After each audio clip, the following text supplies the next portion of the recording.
It's called Graves' disease, a condition affecting 8 times as many women as men. Now, while treatments continue to improve and progress combating this autoimmune thyroid disorder is being made, Graves remains a difficult to diagnose disease. With us to shed light and insight on this important medical topic is Dr. Mark Lupo, Medical Director at the Thyroid and Endocrine Center of Florida. And coming up a little bit later, we're going to meet a mother whose 14-year-old daughter's early signs of Graves remained a mystery until an accurate diagnosis was revealed. Good morning, doctor. Good morning, Olga. Nice to be here. Thank you for being here. Let's talk first about Graves' disease. What is it exactly? So Graves' disease is the most common cause of an overactive thyroid. So before we get into the Graves' disease, we have to remember the thyroid is a butterfly-shaped gland that sits at the base of the neck and creates thyroid hormone, which controls metabolism and energy for all parts of the body. So if your thyroid's not working, you're not working. In the case of Graves' disease, which is the most common cause of hyper or overactive thyroid, the thyroid is making too much thyroid hormone, so everything is sped up.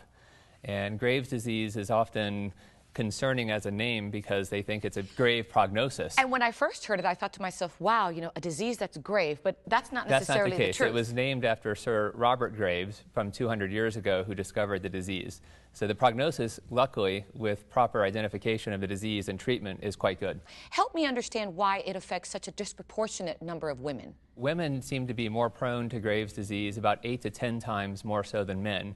We don't know exactly why, but it has something to do with sex hormone, estrogen, progesterone. And if we look at women who have had pregnancy within 12 months, 30% of people who are diagnosed with Graves' disease have had pregnancy within the last 12 months. So there's something about pregnancy, the sex hormones, that might stimulate the risk of Graves' disease. Now, are there specific signs and symptoms that people can look for? Absolutely. So the signs of Graves' disease are the physical signs. So people have prominent eyes, and that happens in about 40 to 50% of patients. And speaking of that, we have some images I'd like to share with our viewers. Tell me what we're seeing here. Are these some of the signs here? Yes, this is not a subtle thyroid eye disease. This is more end stage, where patients have a significant amount of swelling behind the eyeball. So the eyeball gets pushed out in front. So that's called proptosis. Okay. And then sometimes the same thing can happen with swelling of the skin. So they can get swelling and redness of the skin in front of the shin, and also some changes in the hands as well. That's not as common, though. It can also cause an increased heart rate or tachycardia, so patients feel an increased awareness of their heart, like it's beating out of their chest sometimes, and that can be quite uncomfortable and one of the first things that causes the patient to go to the doctor for help.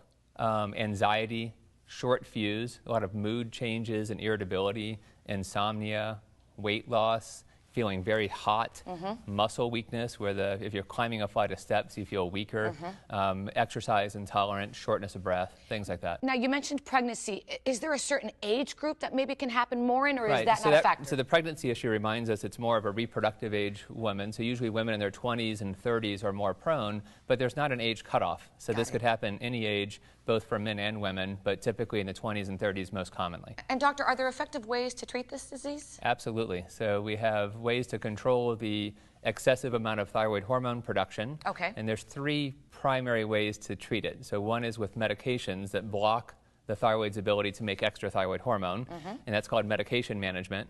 And then the other treatments we call definitive therapy. So definitive means we're doing an irreversible procedure to completely knock the thyroid out. So that's either radiation treatment in the form of radioactive iodine, which is a pill, or surgery to take the whole thyroid out. I love hearing that there are options. I want you to stay right there, because when we come back, we're going to meet a mother whose 14-year-old daughter was diagnosed with Graves' disease. Her personal story when we come back. Stay tuned.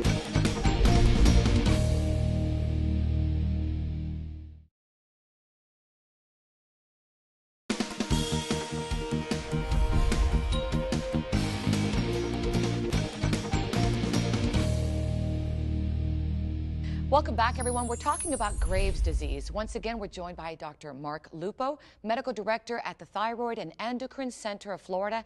And joining me now is Dr. Nicole McDonald, a family physician with the New Boston Village Primary Care located in Fall River, Massachusetts. Welcome. Thank you. Thanks for being here. Now, doctor, I know you have a personal story. Your 14-year-old daughter has Graves' disease. Tell me how you found out and what happened. It started around 6 years old. She started becoming very anxious and irritable flew off the handle over the smallest of things. Then we noticed her appetite became voracious. She'd be eating 3 breakfasts a day, eating, dinner, lunch, just constantly eating without gaining any weight. Wow. Then we live in New England where it's obviously very cold. In the winter, she'd be going outside without a jacket on, running around in her underwear, never feeling the cold. Okay, so you obviously know something's not right. Yeah, I said something's not right here. Then I noticed she had a fine tremor and her handwriting was becoming very sloppy. My husband has a tremor, so I figured it was something familial. Finally, one day we were sitting in the kitchen across from each other and she happened to look up, and that's when I noticed she had a goiter, which is an enlarged thyroid, and it all clicked together. So I called her pediatrician. I said, something's not right here with her thyroid. And he goes, oh, kids don't usually get that, but let's just check some blood work. We did the blood work and her thyroid was out of control. At that point, I felt her heart, and her poor little heart was beating out of control. So she had that tachycardia. She had the tachycardia. When you got the diagnosis, I know you're a physician, but were you petrified? Oh, I was terrified. It's your baby and you don't know what's going on. And as a physician, I didn't know a whole lot about Graves' disease. You didn't? No, and wasn't much out there, especially for children with Graves' disease, since it's very rare. So what happens when it's left undiagnosed? Because we saw images. Is that the scenario? Some of the images we saw were the extreme scenario of the eye disease that gets really bad and can threaten vision sometimes. People can go blind potentially.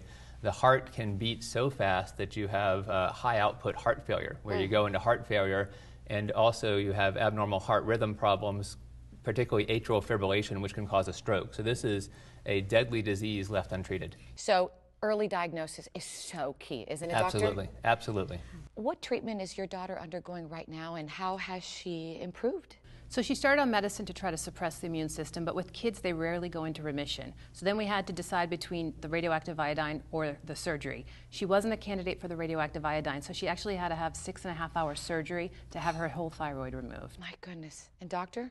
As we talked about before, we have medication management, but in some cases, especially with kids, the disease is relatively aggressive, and so the medications don't drive things into remission and don't work as well, and there's potential side effects. So going to surgery or radioactive iodine, and for children, our experience with radioactive iodine is more limited, which is why I think in this case they chose surgery. And it's a very difficult surgery at age 8 to do, and you have to have a very experienced surgeon. So for adults, the surgery might last 1, 2, or even up to 6 hours, but the key is, if surgery is chosen, to work with a surgeon that does a lot of thyroid surgery. I want to end with you. Anything you would tell our viewers out there who maybe don't know about Graves' disease, or maybe they're hearing about a diagnosis today? Yes, there's an organization that I found that was invaluable. It's the Graves'disease and Thyroid Foundation, and it's graves'diseaseandthyroidfoundation.org. As a physician, I didn't have as much knowledge as I should, and the foundation was a world of wealth.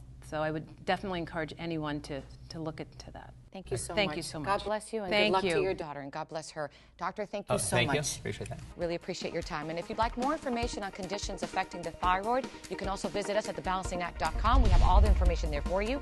Or join in on the discussion by logging on to Facebook /The Balancing Act Fans.